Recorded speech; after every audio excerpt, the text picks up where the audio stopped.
अस्सलाम वालेकुम दोस्तों, मेरा नाम है अली हमेशा की तरह मौजूद है दाऊद और आप देख रहे हैं इस वक्त क्रिकेट नंबर अली शो को। किसको देखना बनता है दोस्तों, आप लोग से बात करने जा रहे हैं, बात करेंगे आज आपके साथ टॉप ग्रीन न्यूज का सेगमेंट है, आप उसको शेयर करेंगे। नंबर 1 पे लोग से बात करने जा रहे हैं, जो हमारे पास अपडेट आ रही है वो आ रही है पीटीवी को लेकर कि पीटीवी पर जो है पाकिस्तान और ऑस्ट्रेलिया के मैचेस क्यों नहीं दिख रहे हैं, इसके और बात करेंगे जिसके बाद कि अफगानिस्तान के 3 प्लेयर्स को बैन कर दिया गया है। किस लिए बैन किया गया और क्या बैन है उनके ऊपर, वो आपको बताया गया। अफगानिस्तान ने तो हिस्ट्री क्रिएट कर दी, करके मेरा दिल खुश कर दिया।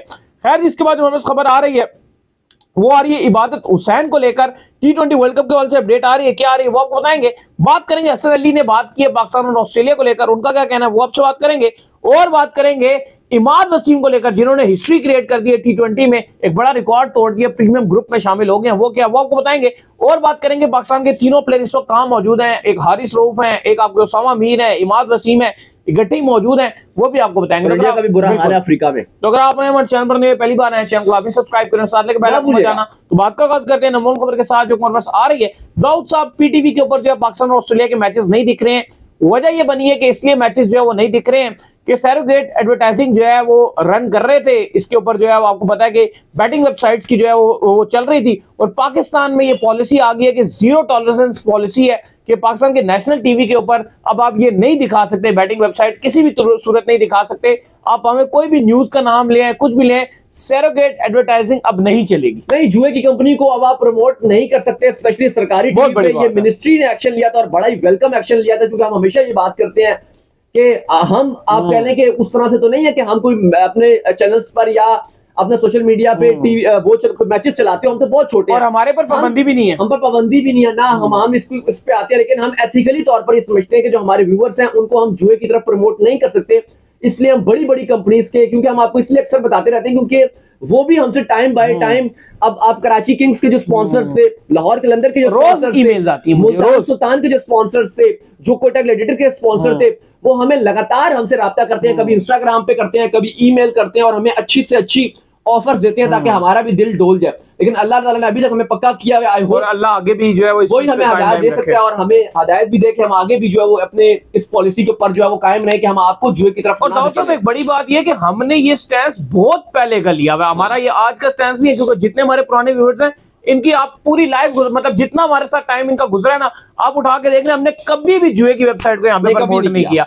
और ये उस वक्त की भी बात है जिस वक्त पे पीएसएल में हर फ्रेंचाइज ने लगाया हुआ था और हमें भी लाखों की ऑफर थी कि एक छोटा सा जो आप हमारी वीडियो देख रहे हैं इसके ऊपर एक लोगो लगा, हमने बगैर स्पॉन्सर से काम किया। बिल्कुल। और हमने पूरे इवेंट्स लगाए हैं, चाहे वर्ल्ड कप आप देखते होंगे कि हम बहुत ज्यादा स्पॉन्सर्स नहीं करते हैं, उसकी वजह ये है। की बात कर लो, एशिया कप की बात कर लो, हाँ ठीक है, कुछ अच्छे ब्रांड्स हैं, हमने काम किया, लेकिन हम करेंगे, हमने दराज वगैरह और काफी बड़े बड़े ब्रांड्स से जरूर काम किया, लेकिन हमने जो जुए की कंपनियां थी, जो हमें ये बाकी जो आपके ब्रांड्स हैं से बहुत ज्यादा पैसे ऑफर करती हैं, लेकिन हमने बगैर पैसों के काम किया। लेकिन अली साहब, ठीक है, पीटीवी स्पोर्ट्स ये कहता है कि उनको हुकूमत की तरफ से, पैमरा की तरफ से ऑर्डर आया हुआ है कि आप, क्योंकि डायरेक्ट डिजिटल ये चल रहा है, जुए के ऐड चल रहे हैं, तो आप नहीं दिखाओगे तो अभी डायरेक्ट जो है वो प्रोडक्शन कंपनीज और जो क्रिकेट ऑस्ट्रेलिया जहां जिनके पास मेन राइट्स है उनके साथ ऑलरेडी राब्ते में है कि इसको जल्द से जल्द सॉल्व किया जाए।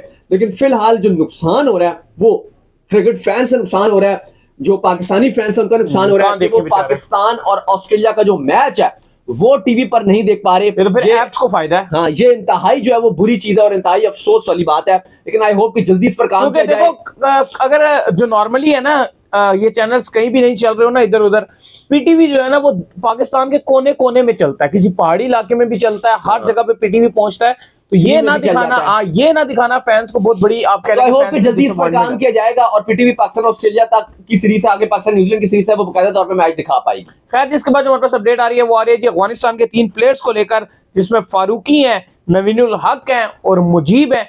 इनको अब जो है इनके ऊपर पाबंदी लगा दी गई है, और पाबंदी ये लगाई गई है कि इनको सेंट्रल कॉन्ट्रैक्ट नहीं दिया गया और ये 2 साल के लिए अब किसी लीग में भी दाऊद साहब नहीं जा पाएंगे। अच्छा, हुआ ये है कि ये जो 3 खिलाड़ी हैं, फजल हक फारूकी, मुजीबुर रहमान और साथ नवीनुल हक, इन्होंने अफगानी क्रिकेट बोर्ड से ये बोला और बार बार बोला कि हमें लीगों में बहुत इंटरेस्ट है, यूए की लीग आ रही है, फिर पीएसएल आ रही है, फिर आगे बिग बैश और बाकी जितनी लीगें, आईपीएल में भी कॉन्ट्रैक्ट्स हैं।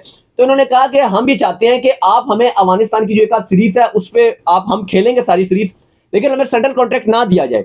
ताकि हम पाबंद ना हो अफगानिस्तान क्रिकेट बोर्ड से खेलने के लिए, जैसे जसन रॉय ने किया, जैसे ट्रेंट बोल्ट ने किया, उन्होंने तो किया है ना खेल के, जिमी नीशम ने किया।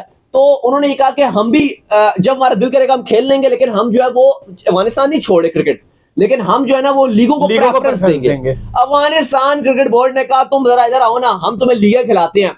2 मारे इनके मुंह में चांटे, चिमेड़े चांटे ऐसे मारे। इन्होंने कहा आप जो चाहते हो ना आपको सेंट्रल कॉन्ट्रैक्ट ना मिले। इन्होंने लिखा फारूकी को 1 साल तक कॉन्ट्रैक्ट नहीं मिलेगा, मुजीब को 1 साल तक सेंट्रल कॉन्ट्रैक्ट नहीं मिलेगा, ठेला नहीं मिलेगा महीने की तनख्वाह, ना मुजीब को 1 रुपया मिलेगा। इन्होंने कहा अच्छा चलो ये तो हम ही चाहते थे, अब हमें दूसरी लीगों का एनओसी मिलेंगे।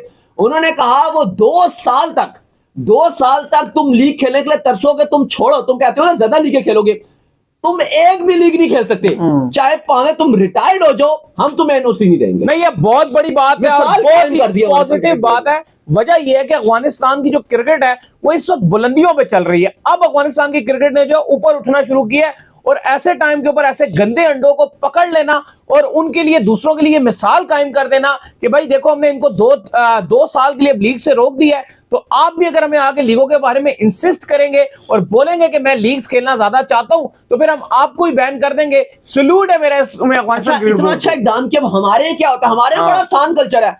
प्लेयर कहता है लो मैंने रिटायरमेंट का ऐलान कर दिया, एक ऐलान कर दिया, बस खत्म, अब मैं आजाद हूं, अब मैं 10 लीगें खेलूंगा। आपके सामने एग्जांपल है इमाद वसीम की, इमाद की एग्जांपल है, आमिर की है, बाकियों की आप पे बड़ी एग्जांपलें आती है कि वो एकदम रिटायर्ड। इवन अब इमाद की आपने बात की है तो इमाद से रिलेटेड खबर भी दाऊद साहब ये आ रही है कि वो एक ही कैलेंडर ईयर में 1000 रन बनाने वाले और 50 विकेट्स लेने वाले T20 के खिलाड़ी बन गए, जो एक इलीट क्लास में शामिल हो गए जिसमें बड़े बड़े लोग शामिल हैं। लेकिन क्या फायदा ऐसी 1000 रन का, सॉरी आप कह लो 1000 रन का और 50 विकेट्स का, कि जिसके बाद आपने लीग्स खेलना शुरू कर दी। अगर पीसीबी यही करता कि एक एज लिमिट पे रखता कि अगर आप इस टाइम पर रिटायरमेंट देंगे तो 2 साल के लिए आप लीग भी नहीं खेल सकते, पाबंदी लगा देता तो रिटायरमेंट ही ना होती। अफगानिस्तान क्रिकेट बोर्ड ने ये मिसाल कायम किया, उन्होंने कहा कि अगर नेशनल ड्यूटी नहीं है ना पुत्र तो कोई भी नहीं, अब तू तरसेगा। अब वो क्या, अब उनके पास सोर्स ऑफ मनी इनकम क्या है, उनके पास सिर्फ और सिर्फ एक ही सोर्स ऑफ इनकम है, और वो ये है कि अफगानिस्तान की तरफ से खूब क्रिकेट खेलने की कोशिश करो। और जो मैच फीस मिलती है ना, अब मैच इतनी ज्यादा नहीं होती है अफगानिस्तान में भी। अगर आप देखो T20 की तकरीबन 2 लाख रुपए, 2-2.25 लाख रुपए मिल जाएगी, या आगे ODI की इससे ज्यादा तकरीबन 4 या तो वो कर लो या वो खेलते नहीं है, पर्सनल स्पॉन्सर ले लो, बस दैट्स इट। आपको सोशल मीडिया पे स्पॉन्सर चला, वो तो चल ही रहे हैं ना, चलो वो चल रहे, लेकिन अब मेन तो इनकम भी है ना करंट प्लेयर, जो नई डील्स हैं, अब वो भी उसमें भी कमी आएगी। तो सेंट्रल कॉन्ट्रैक्ट की महाना भी नहीं मिलेंगी, और 1-2 जो लीग्स खेलनी थी इन्होंने वो भी नहीं मिलेगी। तो ये पागल हो रहे थे ना ये सारी। और अच्छा रिटायरमेंट का भी ऑप्शन नहीं है, रिटायर्ड हो गए तो भी 2 साल, तो अफगानिस्तान मुझे लग रहा है इनको बैन नहीं कर देगा, इनको डरा दिया। अब देखा जाए तो अफगानिस्तान की अगली सीरीज UAE के साथ है, जो पॉसिबली 29 दिसंबर से जो है वो सीरीज का आगाज होगा, और उसके बाद अफगानिस्तान की जो फिर सीरीज स्टार्ट होगी वो इंडिया के साथ शुरू होगी। और ये होता है जहां पर इंडिया और अफगानिस्तान की बोर्ड्स जो है वो मजबूत होते हैं, तो फिर ये चीजें जो है वो आपको देखने को मिलती हैं, दिलेर फैसले करने वाले। और नहीं मजबूत भी है ना, मजबूत होते हैं ना बोर्ड। ऐसा नहीं होता कि यहाँ पर जहां पर आपके खिलाड़ियों की पावर्स होती हैं, यहाँ पर तो आपके खिलाड़ी रोला डाल देते हैं, यहाँ पे तो खिलाड़ी बोर्ड का चेयरमैन चेंज करवा देते हैं, यहाँ पे तो खिलाड़ी सब कुछ करते हैं। लेकिन बोर्ड जब इतना मजबूत होता है तो वो खिलाड़ियों को अंडर प्रेशर लेकर आता है कि भाई आपको नेशनल ड्यूटी करनी है, और राइट चीज के लिए वो लेकर आता है खिलाड़ियों को अंडर प्रेशर। तो ये बहुत अच्छी बात है। खैर जिसके बाद जो हमारे पास अपडेट आ रही है वो आ रही है इबादत हुसैन को लेकर। क्या अपडेट आ रही है जी? देखिए इबादत हुसैन जो है बांग्लादेश के फास्ट बॉलर, बड़ी खबर यह है कि लास्ट एशिया कप से भी वो बाहर हो गए थे, इस बार वर्ल्ड कप से भी बाहर हो गए थे, और अब खबर यह आ रही है कि जो अगला T20 वर्ल्ड कप 2024 है, बांग्लादेश को बड़ा झटका लगा है, और अब वो T20 वर्ल्ड कप 2024 से भी बाहर हो चुके हैं। और बांग्लादेश के लिए यह बुरी खबर है कि उनका प्लेयर बाहर हो गया, लेकिन अब बांग्लादेश की सीरीज चल रही है, उनको नए अपने बॉलर्स तैयार करने पड़ेंगे। एंकल इनको इंजरी हुई थी, जिसके बाद ये लंबे टाइम से जो है वो बाहर हो गए हैं। बिल्कुल। खैर जिसके बाद हमारे पास अपडेट आ रही है जी, वो आ रही है अपडेट हसन अली को लेकर। अपडेट आ रही है कि हसन अली ने जो है बात की है पेस को लेकर। पेस को लेकर उनका कहना है कि हमारे लिए ये जो बात हो रही है ना, बहुत ज्यादा पेस कम हो रही है, पेस की हमारे लिए इतनी इंपॉर्टेंस नहीं है, लाइन और लेंथ की बड़ी इंपॉर्टेंट है। और क्या कहना है जी उनका? देखिए हसन अली आज आए थे मैच के बाद, क्योंकि पाकिस्तान ने 3 खिलाड़ी आउट किए हैं, बिल्कुल बॉलिंग अच्छी की है, लेकिन हम अभी सुबह भी बात ही कर रहे थे कि पिच में बहुत कुछ है बॉलर्स के लिए। ठीक है, पाकिस्तानी सारे बॉलर्स ने इंपैक्ट जरूर क्रिएट किया, लेकिन बात वही है कि विकेट आप नहीं ले सके। अगर आप इतने मुश्किल विकेट पे, जहां पे बैटर्स के लिए कुछ भी नहीं है, सब कुछ बॉलर्स के लिए, अगर आप वहां भी खाली इंपैक्ट ही छोड़ोगे फिर क्या, फिर आप विकेट कब लोगे? एक बात चलो बेकार, कोई बहुत फ्लैट विकेट हो ना, वहां पे अगर आप ऐसी बॉलिंग करो जैसे आज पाकिस्तान ने बॉलिंग की, तो हम कहा वाह वाह क्या बॉलिंग है। लेकिन ठीक है, ओवरकास्ट कंडीशन है, ओवरकास्ट ऑस्ट्रेलिया है, बॉल फिर रहा है, ग्रास पिच पे है, बॉल घूम रहा है, लेकिन विकेट्स नहीं है। सुबह 4:45 बजे देख रहा था, उस टाइम वसीम अकरम, एडम गिलक्रिस्ट और ये वॉश और सारे आए हुए थे, क्योंकि ज़ाहिर है उनकी क्रिसमस थी, उसके बाद बॉक्सिंग डे था। वो सब एक ही बात कर रहे थे सुबह सुबह के टाइम कि भाई पिच पे बाउंस भी है, पिच पे ग्रास भी है और बॉलर्स के लिए बहुत कुछ है इस पिच पे। लेकिन उसके बावजूद हमने इवन अच्छा स्टार्ट किया, ठीक है, कैच मिस किया, लेकिन उसके बाद दोबारा हम विकेटें उस तरह से नहीं ले सके। अब 3 विकेटें ली हुई हैं, अगर कल को आकर उन्होंने उनमें से किसी एक ने भी, मिचेल मार्श जैसे ने आगे 70-80 रन डाल दिए, कोई इंपैक्ट क्रिएट कर दिया, आपके हाथ से मैच साइड बात यह कि आपके, मैं तो आप चलो ये सोच रहे हो, मैं तो ये सोच रहा हूँ कि हमारे बल्लेबाज कैसे बैटिंग करेंगे जब स्टार्क खेलेंगे, हैजलवुड को खेलेंगे, पैट कमिंस को खेलेंगे, वो क्या करेंगे इस विकेट पे? क्योंकि हसन अली ने कहा है कि हमने हमारा फोकस इस पर नहीं होता। उन्होंने कहा कि मैं काफी सवाल किया गया कि बहुत बात हो रही है कि पाकिस्तानी पेसर्स का पेस गिरा, उन्होंने कहा मैंने नहीं सुना कि कौन कौन बात कर रहे हैं और क्या क्या क्या बोल रहा है कि अब किस की जो है वो पेस गिर गया। वो कहते हैं मेरे लिए इंपॉर्टेंट ये कि लाइन और लेंथ अच्छी करो और हम ऐसा यूनिट फास्ट बॉलिंग अच्छी कर रहे हैं, हमारा फोकस ये कि राइट लाइन और लेंथ अपनाएं और हमारी कल कोशिश होगी कि ऑस्ट्रेलिया को 250 से के अंदर अंदर जो है वो आउट करें। और आज भी हमने बड़ी अच्छी बॉलिंग किया और होपफुल है कि ऑस्ट्रेलिया को हम जल्दी पकड़ेंगे। और अभी तक हमने इस टेस्ट में आज का जो दिन है उसमें हमने डोमिनेट किया और ऑस्ट्रेलियावी बल्लेबाजों को हमने रन बनाने नहीं दिया और हम कल कोशिश करेंगे अपनी ज्यादा डोमिनेशन दिखाएं। खैर, इसके बाद जो हमारे पास अपडेट आ रही है जी, वो आ रही है इमाद वसीम को लेकर, हारिस रऊफ को लेकर, उसामा मीर को लेकर। तीनों पहुंच चुके हैं और तीनों ही बिग बैश लीग जो है वो खेल रहे हैं। उसामा मीर बड़ी अच्छी परफॉर्मेंसेस दिखा रहे हैं बिग बैश लीग के अंदर। आज भी उन्होंने जो है 3 विकेट्स लिए हैं। T20 में तो अच्छा परफॉर्म कर रहे हैं। जब इनके लिए आवाज उठाओ और ये ओडीआई में आते हैं तब ये राइट आर्म पीछे टिप्पा मारने वाले बॉलर बन जाते हैं। उसामा मीर अगर आप देखो तो इस टाइम वो T20 के ही बॉलर है। T20 में ये होता है कि आपको ऊपर आप ओवर अच्छे डाल देते हो, 1-2 विकेट आपको मिल जाती है, अटैक करने की लोग कोशिश करते हैं। हाँ, अटैक करने की कोशिश करते हैं, आपको विकेट मिल जाती है, एक आध आप अच्छा जो है वो कैच पकड़ लेते हो, बल्ले के साथ 7-8 बॉलों पे 15-18 रन बना दोगे, आप बेहतरीन T20 के ऑलराउंडर। भाई हकीकत बात ये कि ये T20 के ही ऑलराउंडर है। यही वजह है कि आपके पास बॉलर भी T20 के हैं और स्पिनर भी T20 के हैं ना, आपके पास टेस्ट के स्पिनर हैं। वही वजह है कि आप एक भी स्पिनर को अपनी 11 में नहीं शामिल कर पा रहे। मैं हैरान हूं, जाहिद महमूद को ही आप चांस दे दो। अगर आपके पास नुमान अनफिट था या आपके पास इब्रार नहीं था, साजिद को आपने बेंच पे बिठाया, उसको आप नहीं खिला रहे, जाहिद महमूद का क्या कसूर था? उसको हमने देखा कि ऑस्ट्रेलिया जैसी पिचेस में वो बहुत अच्छा सूदबंद साबित हो सकता था, लेकिन आपने बगैर स्पिनर के खेल रहे हो। समझ नहीं आ रही कि अगर आपके फास्ट बॉलर, ठीक है आप 3 खिला सकते थे, एक आप स्पिनर रखते। ऑस्ट्रेलिया ने भी तो नथन लियान को खिलाया।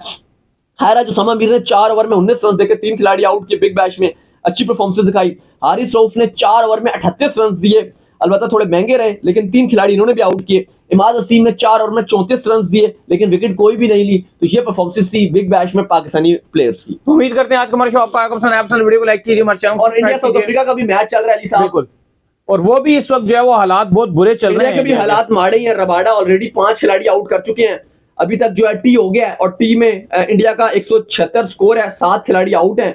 बात अगर की जाए तो विराट कोहली ने कुछ मजाइमत की, अच्छा खेले, लेकिन रबाडे ने उनको भी आउट किया। राहुल अभी तक नॉट आउट है, लेकिन स्कोर जो है वो अभी आप कह लो कि 176 है, 7 खिलाड़ी आउट है। लेकिन मैं अभी अली से एक बात कर रहा था कि बहुत ही इंडिया ने ठीक है बुरी बैटिंग की, लेकिन एक जो इनकी बहुत अच्छी चीज है वो ये है कि इनकी जो बॉलिंग है वो बेहतर है। अभी देखना पड़ेगा कि इनकी बॉलिंग क्या करती है, क्योंकि हमें जो सीना कंट्रीज में जो हम लेट डाउन हो रहे हैं ना, बीइंग अ पाकिस्तानी, हमारी बॉलिंग लेट डाउन कर रही है। अब अगर ये 200 भी या 220 भी ऑल आउट होते हैं तो ये अफ्रीका को, उनको भी रन ज्यादा नहीं बनाने देते। बिल्कुल, और ऑस्ट्रेलिया में भी यही हुआ था। ये नहीं था कि इंडिया ऑस्ट्रेलिया में जाके 500 बनाता था, लेकिन ये ऑस्ट्रेलिया को रन नहीं बनाने देते थे, उनको 200-225 पे ऑल आउट कर रहे थे। अब देखना पड़ेगा कि इनकी बॉलिंग यहां पे क्या करती है। लेकिन फिलहाल साउथ अफ्रीका ने टोटल, स्पेशली रबाडा ने और बर्गर, उन्होंने इंडियन बैटर्स को तिगनी का नाच नचाया हुआ है। बिल्कुल जी, तो जाने से पहले इंस्टाग्राम पे इनको फॉलो कर, इंस्टाग्राम में मुझे फॉलो कर लीजिए, वहां पे मैं मौजूद हूं। दाऊद अखरा क्रिकेट इंस्टाग्राम पे किस वालों तो भेजिएगा और उनको भी फॉलो कीजिए। मैं मौजूद क्रिकेट लवली ऑफिशियल के नाम से लिंक डिस्क्रिप्शन में मौजूद है, जाइए फॉलो कीजिए। पर्सनल अल्लाह हाफिज़, ख्याल रखिएगा।